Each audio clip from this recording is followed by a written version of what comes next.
जिस तरीके से आज हिंदुस्तान के अंदर अमित शाह ने भरे सभा के अंदर जिस तरीके से बाबा का अपमान किया है, आज हम उनसे माफी की उम्मीद करते हैं। और जिस तरीके राहुल गांधी जी ने आज पूरे हिंदुस्तान में जो मुहिम छेड़ रखी है अंबेडकर जी के खिलाफ बोलने वालों के, हम उनको बता देना चाहते हैं या तो आप इस्तीफा दीजिए या माफी मांगिए, नहीं तो हिंदुस्तान की जनता है अगर गद्दी में बिठाना जानती है, गद्दी से उखाड़ फेंकना भी जानती है। अमित शाह इस्तीफा दो, अमित शाह इस्तीफा दो। बाबरपुर जिला अध्यक्ष राजकुमार जैन जी के अध्यक्षता में ये कार्यक्रम रखा गया। बाबा जी का जो अपमान अमित शाह ने किया है उसकी हम मांग लेकर आए हैं कि उन्हें जल्द से अपने पद से इस्तीफा देना चाहिए और हिंदुस्तान की जनता से माफी मांगनी चाहिए और सीएम साहब से जाके हम अपना ज्ञापन दें, ये हम कहने के लिए आए हैं। ये सीलमपुर के पूर्व विधायक हमारे साथ हैं, आपको क्या लगता है? हमारे कैंडिडेट है सीलमपुर से जी, और सीलमपुर से आदरणीय रहमान साहब हमारे प्रत्याशी हैं, सीलमपुर से कांग्रेस प्रत्याशी।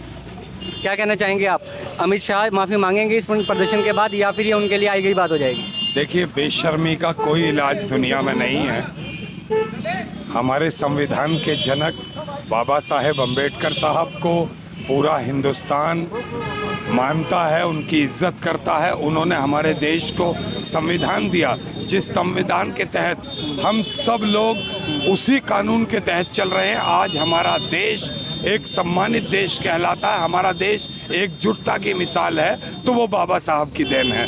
उन बाबा साहब का अपमान सहनीय नहीं है। कोई भी हिंदुस्तान का निवासी, किसी भी धर्म, किसी भी वर्ग का हो, वो बाबा साहब का अपमान नहीं सहेगा। दिल्ली के अंदर अमित शाह जी को माफी मांगनी चाहिए और पूर्ण रूप से सही मायनों में अगर शर्म बाकी है तो उनको अपने पद से इस्तीफा दे देना चाहिए। दिल्ली के अंदर अभी चुनाव का माहौल है, ऐसा तो नहीं है कि अंबेडकर जी का सहारा लेके कांग्रेस दिल्ली में अपनी राजनीति चमकाने की कोशिश कर रही है? हमेशा सदैव जब भी किसी का ऐसे व्यक्ति का अपमान हुआ है, कांग्रेस ने उस आवाज को पुरजोर तरीके से उठाया है, हमेशा उठाती रही है और उठाती रहेगी। और वक्त आने पर ऐसे लोगों को सजा भी दी जाएगी। जी, एक सवाल मेरा आपसे ये है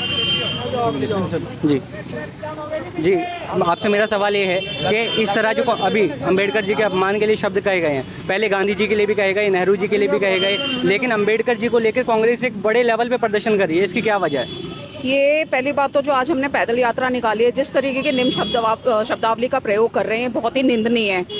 डॉक्टर BR अम्बेडकर जी के लिए उन्होंने सदन में कहा कि आजकल ये फैशन हो गया है, अम्बेडकर अम्बेडकर अम्बेडकर, और इस तरीके के शब्द आपने अम्बेडकर जी के लिए बोल रहे हैं, तो ये बहुत ही निंदनीय है। हम सीधे सीधे ये चाहते हैं कि वो एक तो रेजिग्नेशन दें अपना और हर उस आदमी से माफ़ी मांगे जो इनकी इस शब्दावली से आहत हुए।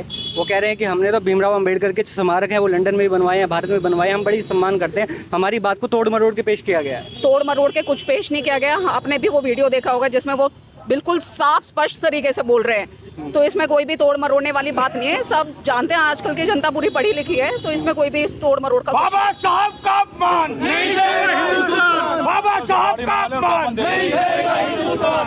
अमित शाह माफी मांगो। 5 आदमी चल पड़ेंगे, आप भी चल पड़ो ज्ञापन देने के लिए।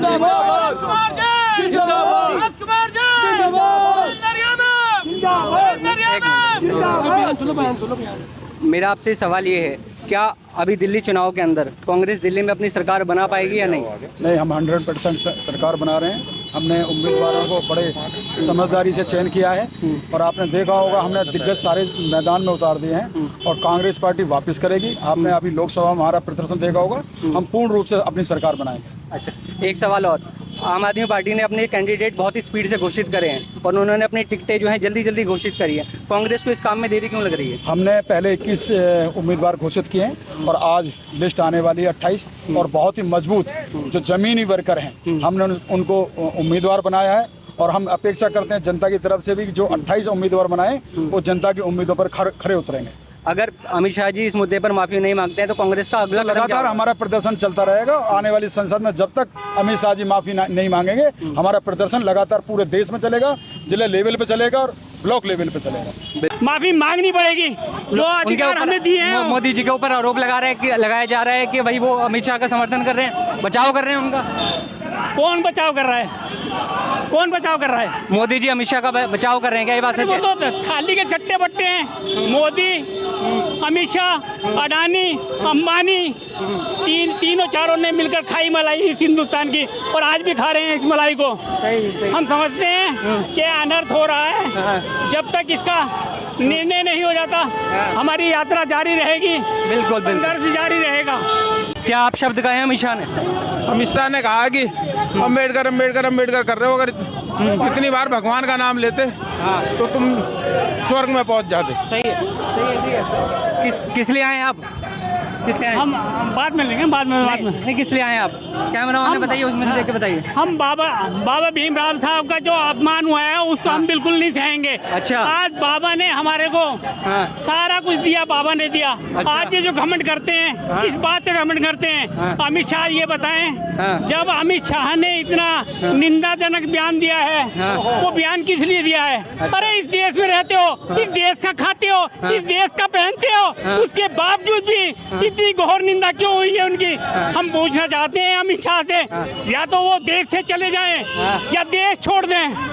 यदि वो इस देश में रहते हैं तो बाबा का सम्मान करना ही होगा, बाबा का सम्मान करना ही होगा। यदि सम्मान नहीं कर सकते हैं तो देश को छोड़ दें। ऐसा नहीं लगता कि कांग्रेस जो है वो अम्बेडकर जी के नाम का सहारा लेकर अपनी राजनीति चमका रही है, क्योंकि दिल्ली के चुनाव आ रहे हैं? कांग्रेस पार्टी एक पार्टी नहीं है, विचारधारा है, और विचारधाराओं को दिल से कभी खत्म नहीं करा जाता। किसी भी महापुरुष का अपमान होगा, अम्बेडकर हो चाहे कोई भी हो, उसे भारत की जनता बर्दाश्त नहीं करेगी। जी, क्या नाम है सर आपका? मैं परशुराम रावत हूँ, ब्लॉक अध्यक्ष अच्छा, भोजपुर वार्ड से। किस लिए निकाला जा रहा है ये पैदल मार्च?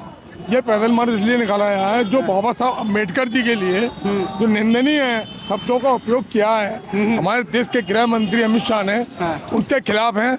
और हम उनके क्या कहा है अमित शाह जी ने?